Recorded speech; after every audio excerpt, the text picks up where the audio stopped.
عليكم ورحمة الله وبركاته.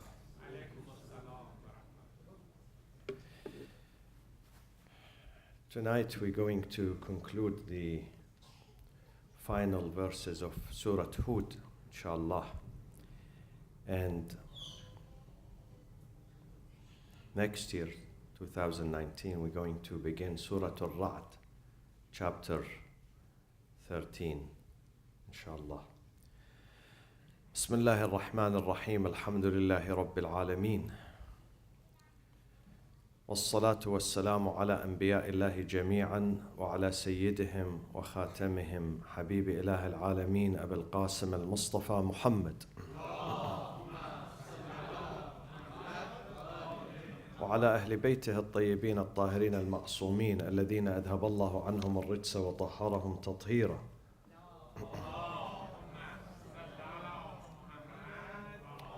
Surat Hud 1:21 through 1:23, which is the end of the chapter. أعوذ بالله من الشيطان الرجيم بسم الله الرحمن الرحيم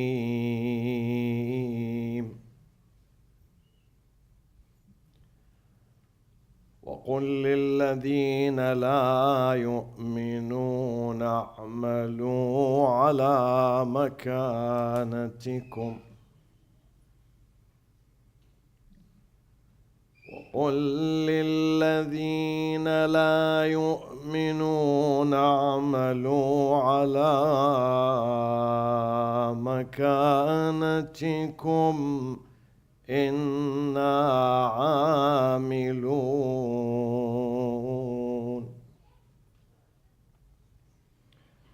وانتظروا إنا منتظرون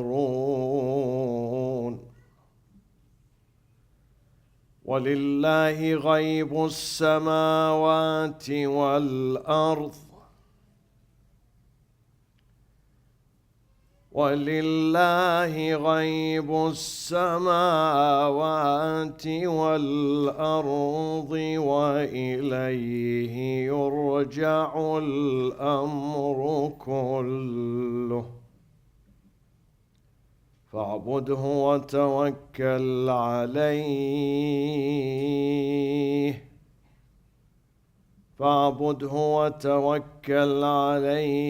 وما ربك بغافل عما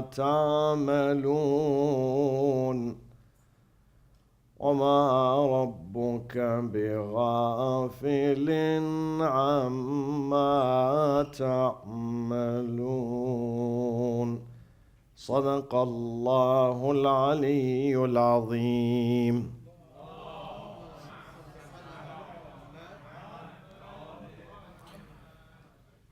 One of the most important fundamentals of the Islamic faith is the freedom of choice.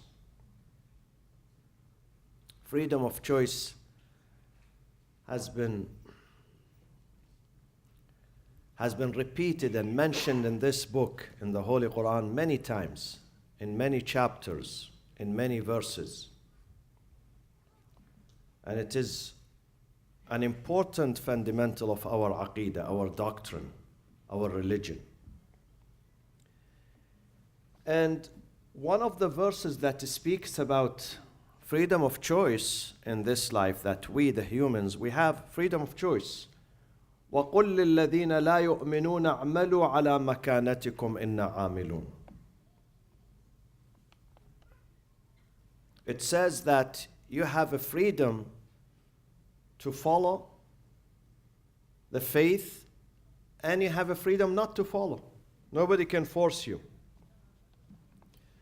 But if you don't follow, it has some consequences and some retributions.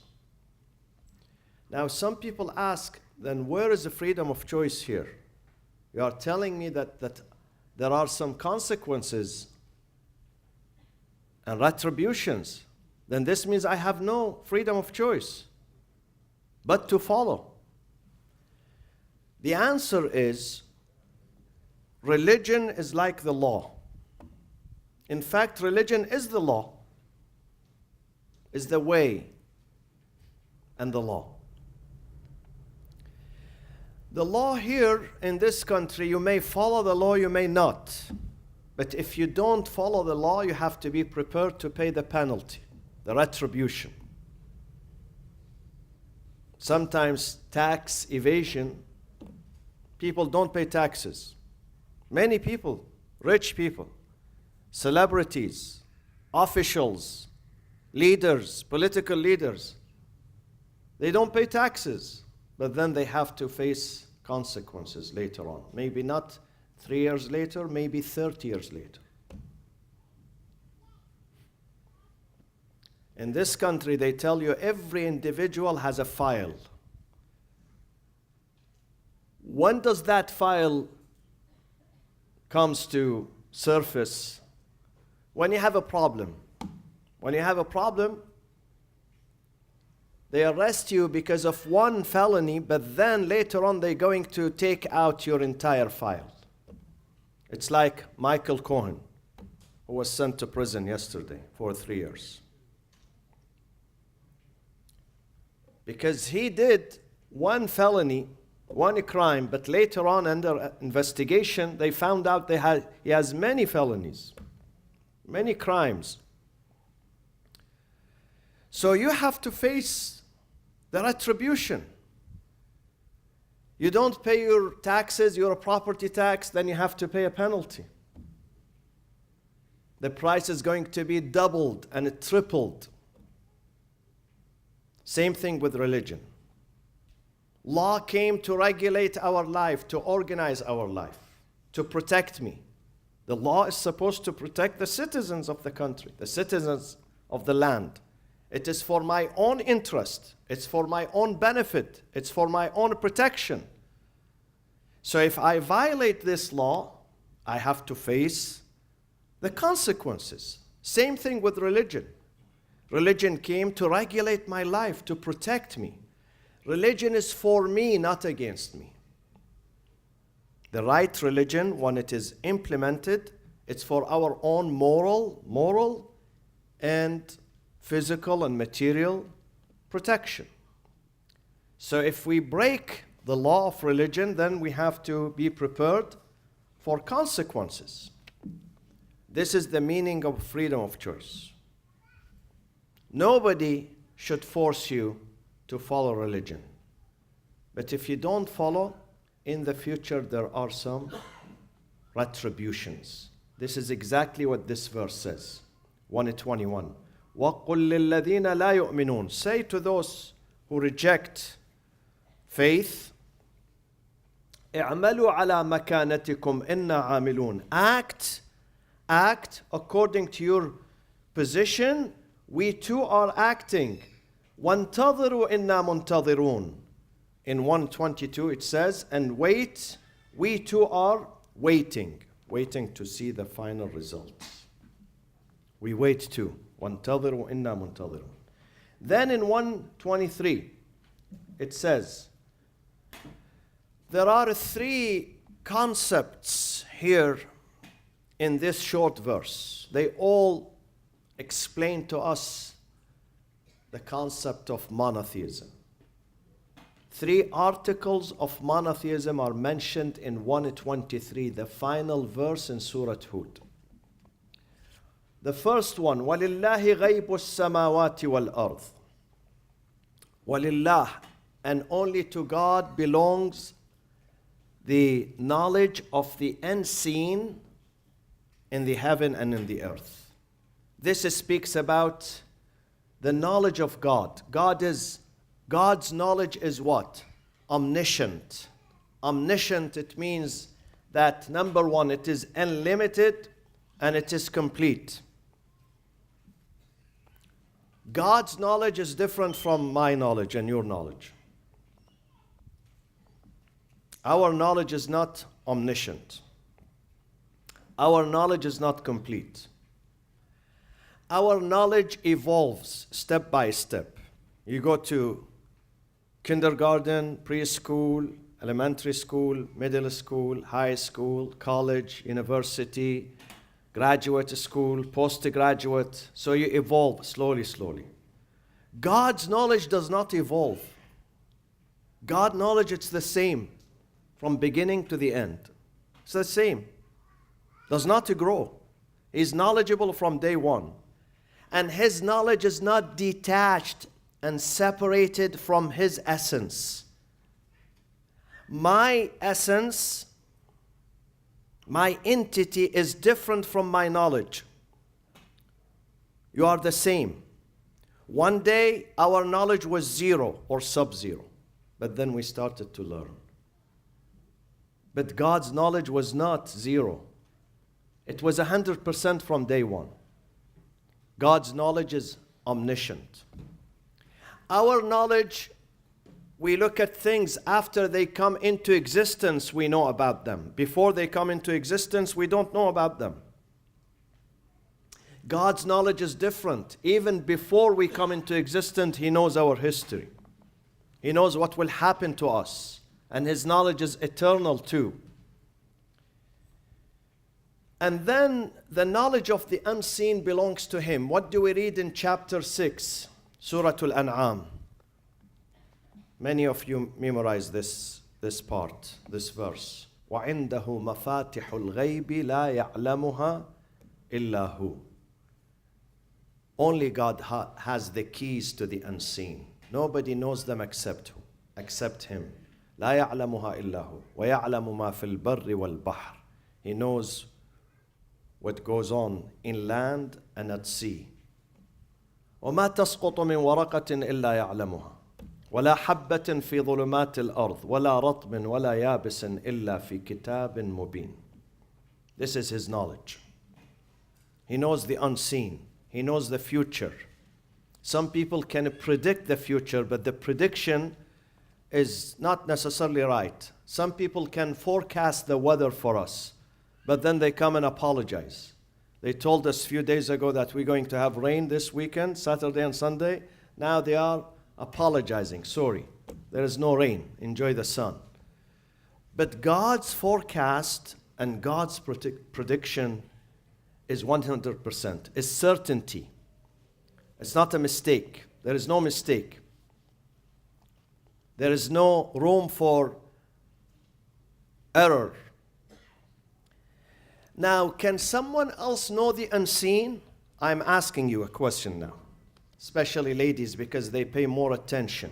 They've been paying more attention for the last 22 years in this mosque. So can someone else other than God realize and know the unseen, the ghaib, or only God? A question.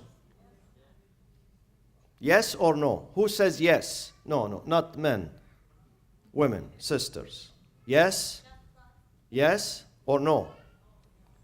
But then some are saying no at the back. In the front they say yes, at the back they say no.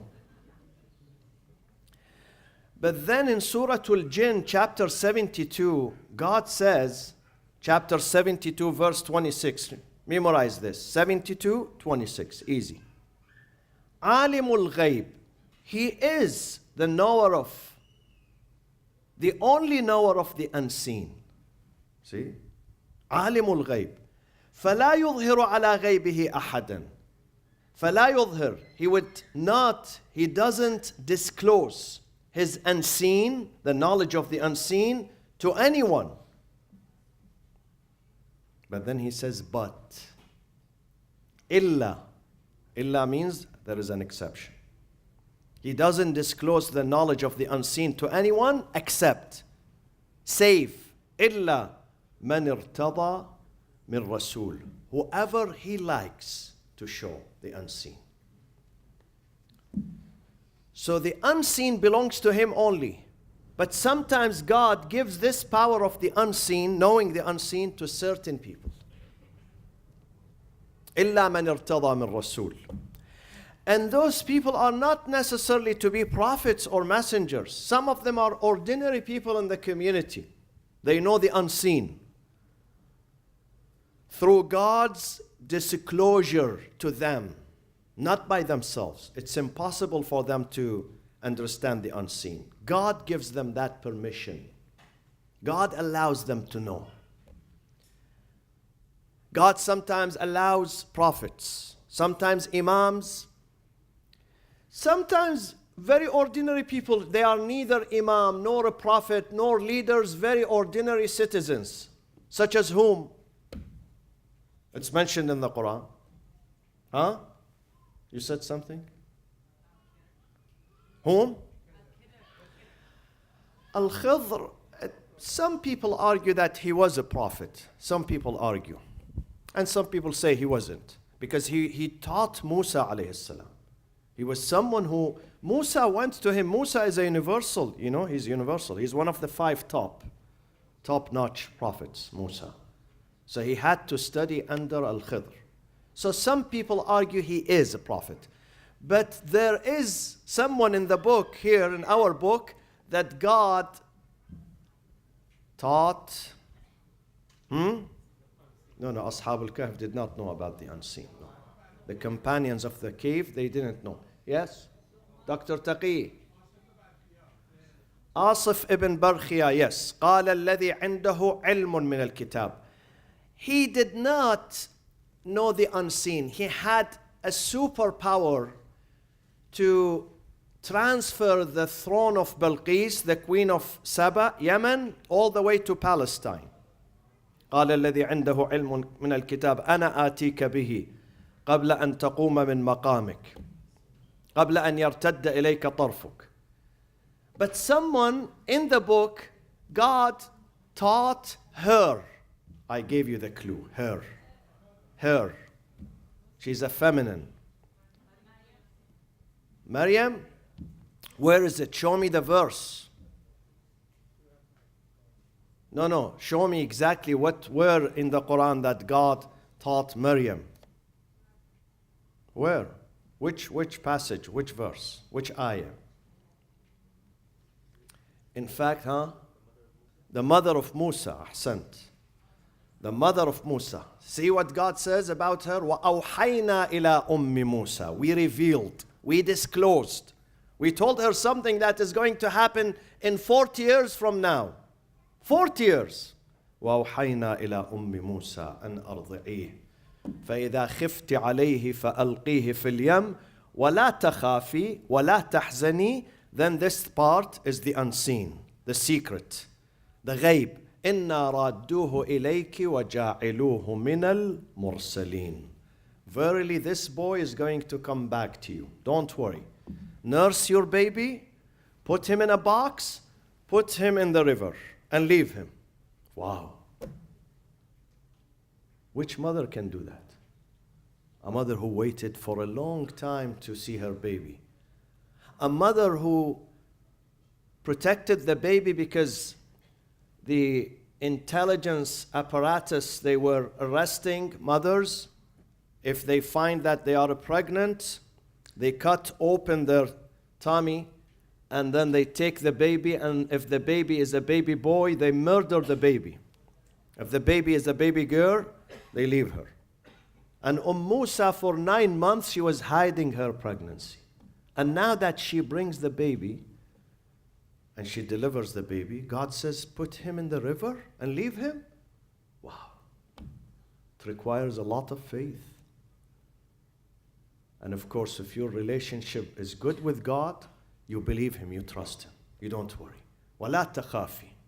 Don't fear. وَلَا تَحْزَنِي. Sometimes you have fear, but you have sadness. God says, neither fear nor sadness. وَلَا تَخَافِي وَلَا تَحْزَنِي. We will bring this baby to you back. Not only bring him back, we make him a leader of a nation, universal leader. وَجَعِلُوهُ مِنَ الْمُرْسَلِينَ. So God told her something about the unseen, ilmul ghayb. She's neither a prophet, nor imam, nor a leader. An average mother in the community. So God allows certain people to know the unseen. I want you to learn the debate, the Quranic debate. If you go to certain countries, especially to Hajj, and you find some of those mashayikh there who tells you that nobody knows the unseen except God, tell him you are wrong. You memorize the book, but you don't understand it, unfortunately. You are wasting your time. Because here you are. Allah says, the mother of Moses. This is one example. And there are many examples that God said to the Prophet that you're going to win. غُلِبَتُ الرُّومُ فِي أَدْنَى الْأَرْضِ وَهُمْ مِنْ بَعْدِ غَلَبِهِمْ سَيَغْلِبُونَ فِي بِضْعِ سِنِينَ لِلَّهِ الْأَمْرُ مِنْ قَبْلُ وَمِنْ بَعْدِ. God said to the Prophet in many occasions that there will be a victory or there will be a defeat ahead of you. The unseen, he was telling him. So this is one part of God's monotheism, ilmul ghayb. The second part in this verse, وَلِلَّهِ غَيْبُ السَّمَاوَاتِ وَالْأَرْضِ وَإِلَيْهِ يُرْجَعُ الْأَمْرُ كُلُّهُ. Unto God are all matters returned. What type of tawheed is this? Question.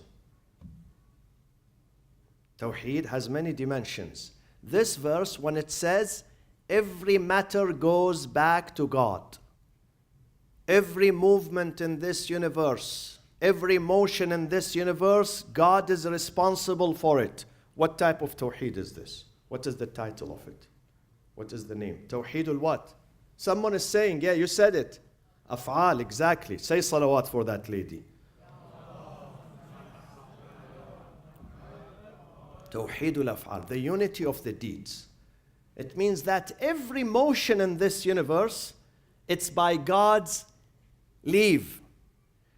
Does that include bad things? Yes or no? Huh? Who said yes? You said yes? Exactly. Including bad things. It happens with His permission.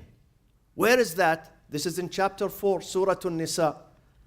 Surat An-Nisa says, وَإِن تُصِبْهُمْ حَسَنَةٌ يَقُولُ هَذِهِ مِنْ عِنْدِ اللَّهِ وَإِن تُصِبْهُمْ سَيِّئَةٌ يَقُولُ هَذِهِ مِنْ عِنْدِكَ قُلْ كُلٌّ مِنْ عِنْدِ اللَّهِ. Every act, whether good or bad, takes place with the permission of God. Then does that mean God loves people to do evil things? Then why He gives permission? How do you solve this problem for me? There is a dilemma here. Huh?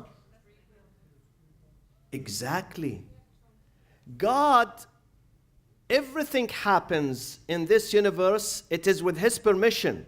Nothing can happen without His supervision and His permission. But He gives us what? Freedom of choice.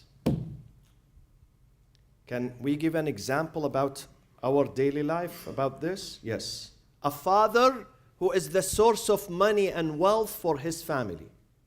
He's the breadwinner. He's the one who makes money. Let's say his family does not make money. So he's the one who gives his children money.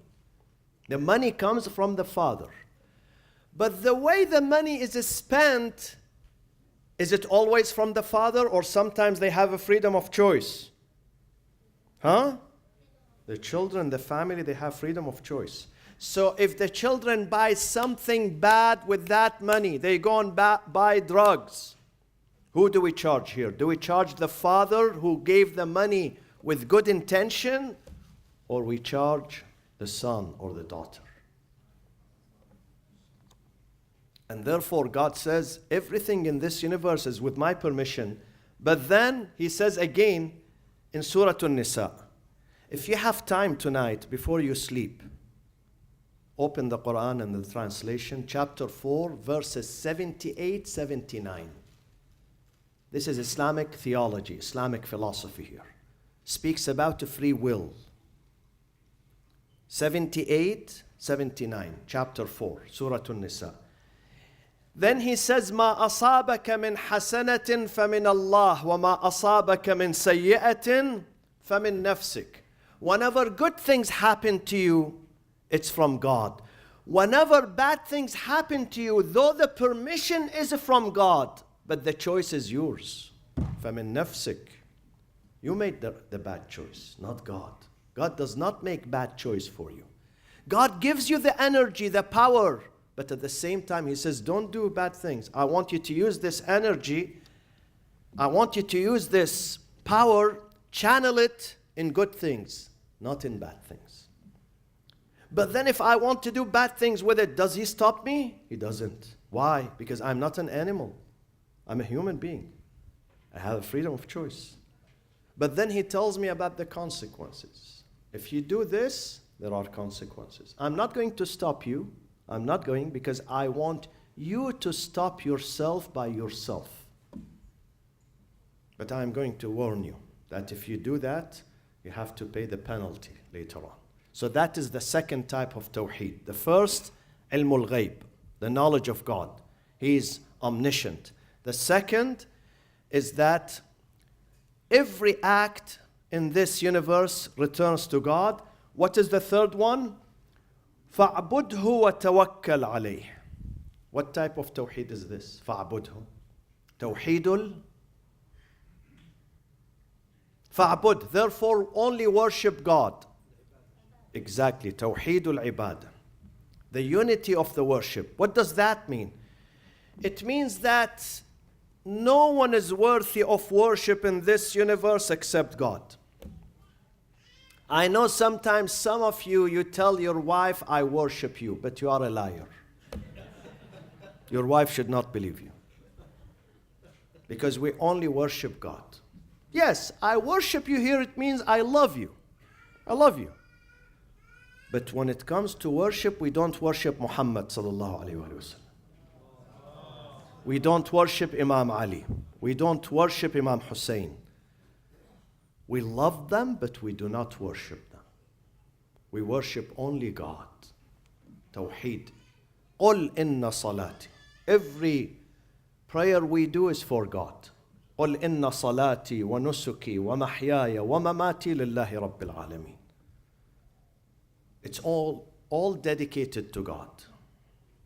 And if I ask Imam Hussein, in fact, I'm asking God, because sometimes God gives the keys to Imam Hussein and to Imam Ali.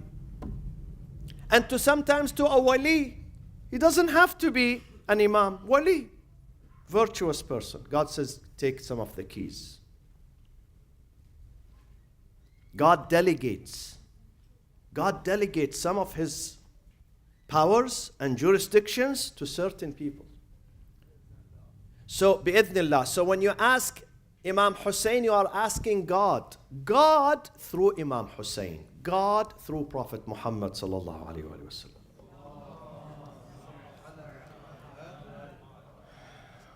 فَاعْبُدْهُ وَتَوَكَّلْ عَلَيْهِ. Trust in Him. This is the most beautiful verse in the Quran. Trust in Him. My friends, in Islam we have two types of worshipping. One of them is physical, the one we just did. Okay? Even fasting is physical. Not entirely spiritual. Part of it is physical. You have to endure thirst. You have to endure hunger. But some worshippings are spiritual, ruhani. Some of them are jismani, physical. Some of them are ruhani, spiritual. Which one is better in the eyes of God? The physical or the spiritual? Definitely the spiritual. Spiritual such as what? Such as reflection, tafakkur. وَيَتَفَكَّرُونَ فِي خَلْقِ السَّمَاوَاتِ وَالْأَرْضِ. When you begin reflecting, you enjoy the worshipping. You know God better. You get to Him faster.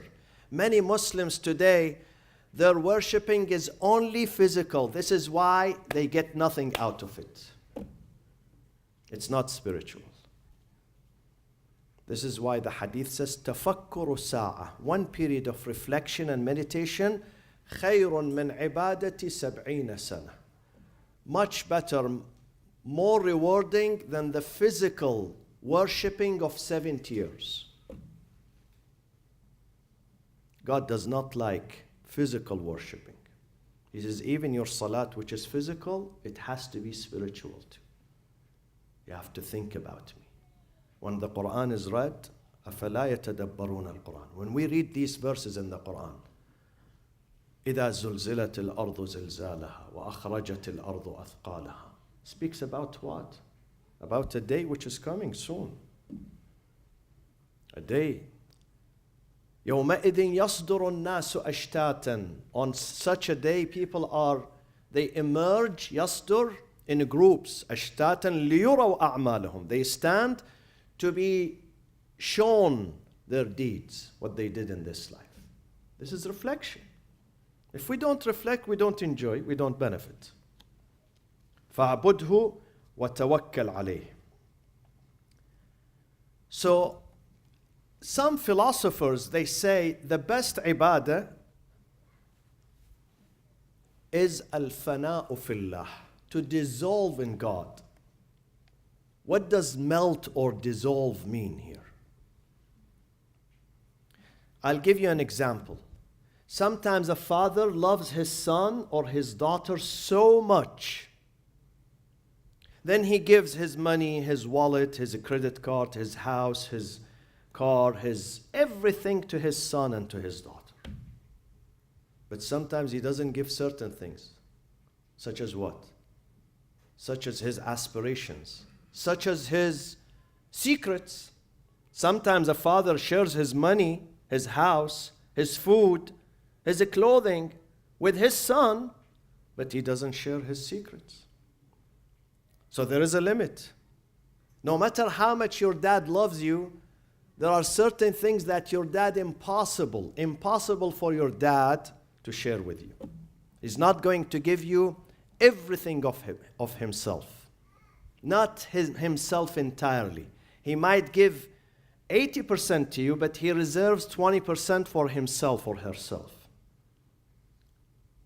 Islam teaches us that when you give to God, you don't reserve anything for you. 100%. This is philosophers and Gnostics, Urafa, they call this process, they call it al-fana'u fillah. Fana. You leave no room for yourself. Every cell in you is dedicated to God. I'm going to speak tomorrow, Friday prayers, about why Mary is a great lady. You know why? Because her mother, when she carried her, and the dad and the father died, Umran died, and the mother, Hannah, she was carrying the baby, she said, إِنِّي نَذَرْتُ لَكَ مَا فِي بَطْنِي مُحَرَّرًا. This baby that I'm carrying, this baby is completely 100% dedicated to God, to serving God. This is why Mary became great. The mother did not say, I want my daughter to go to the best school, so I feel proud of her. I brag about her. I say to people, see, my daughter, my son, he's bright, he's intelligent. She said, إِنِّي نَذَرْتُ لَكَ مَا فِي بَطْنِي مُحَرَّرًا. Muharrara means dedicated, with no responsibility but to serve the temple.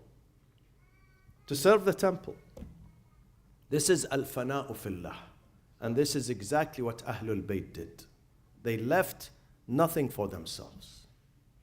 Everything they had, including their blood, their soul, their heart, was dedicated to God. We concluded Surat Hud. Inshallah, we're going to begin Surat Al-Ra'd. But let me say a word of reflection on Khanum Munija Khanum Yasai. Sometimes, my friends, you love a family because of one person. You love a whole family because of one person in that family. لِأَجْلِ عَيْنٍ أَلْفُ عَيْنٍ تُكْرَمُ. And sometimes it gets further than that. You love the whole city, the whole town because of one person. I say this with full honesty. I love Tabriz because of Hajj Ja'far Yasai. Sometimes you love the country because of one person. Because that person has so much and so many human and moral qualities. We live at an age, the age of extinction, not extinction of the dinosaurs, but the extinction of the humans and the human qualities.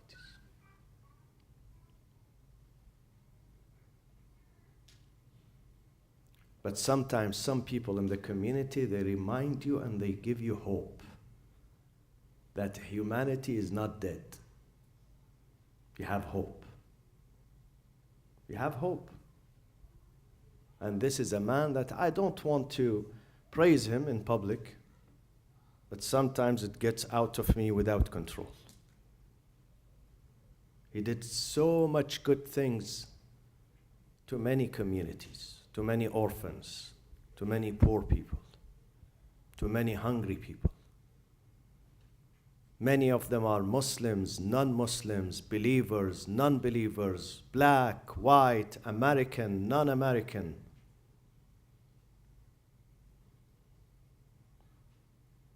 And that is what is going to remain.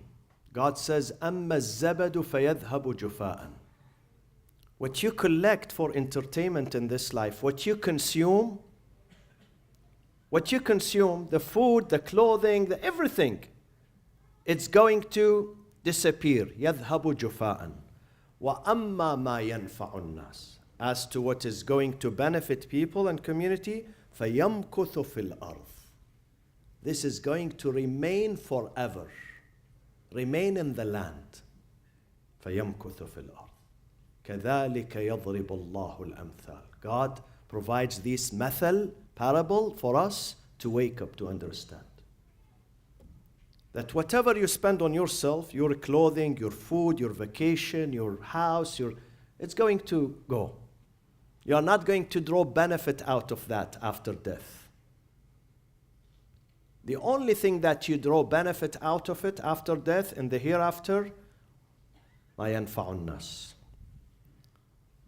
The help that you provide, the support, the aid that you provide for people. An-nas. An-nas in Arabic literature does not mean Muslims. When we put alif lam, the article, alif lam, it means the whole humanity. The whole of humanity. فَيَمْكُثُ فِي الْأَرْضِ. Let me conclude with this sentence. Islam teaches us that this life is quality, not quantity. And we learn this every single day. Some people, they depend on quantity, but they go back empty-handed. Some people, they have homes, not one house, many homes, but they are not happy. Some people have many bank accounts, but they are still not happy. And some people, they don't have a house, but they are happy. They barely find food, but they are happy. Because when you have content, qana'ah, in this life, that what God has given you is very good, accept it, and try to help others. Try to see what others don't have. Today, one of the sisters was in the office earlier, and we were thanking God and thinking about what He has given us here. You know, when I know that I am in the best place, in the best position, in the best state, when I look at the people of Yemen.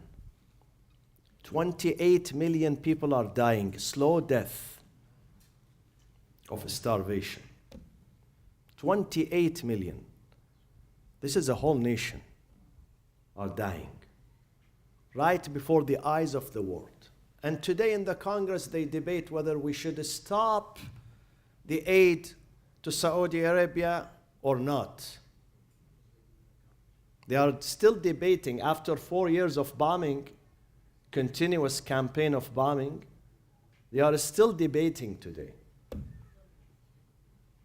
My friends, life is a quality, not a quantity. Be thankful to God. And try to share whatever you have, some of it, not all of it,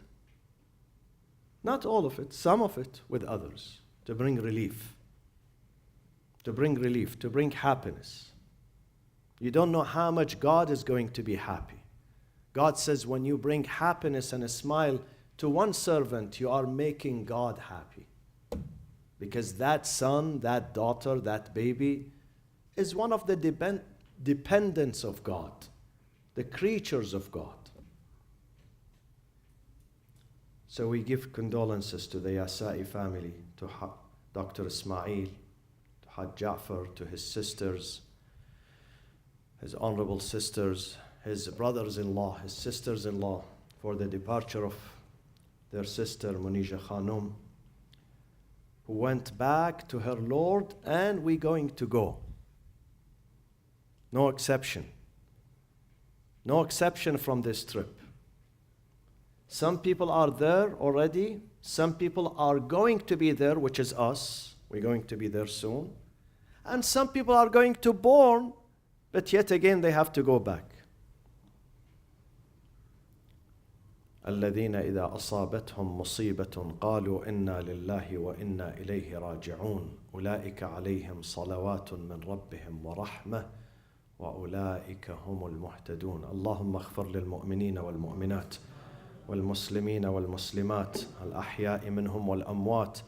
تابع اللهم بيننا وبينهم بالخيرات، إنك مجيب الدعوات، إنك غافر الخطيئات، إنك ماحي السيئات وجاعلها حسنات، إنك على كل شيء قدير. وإلى أرواح المؤمنين والمؤمنات برای شادی روح مرحوم منیجه یاسایی، الفاتحة مع الصلاة على محمد وآل محمد.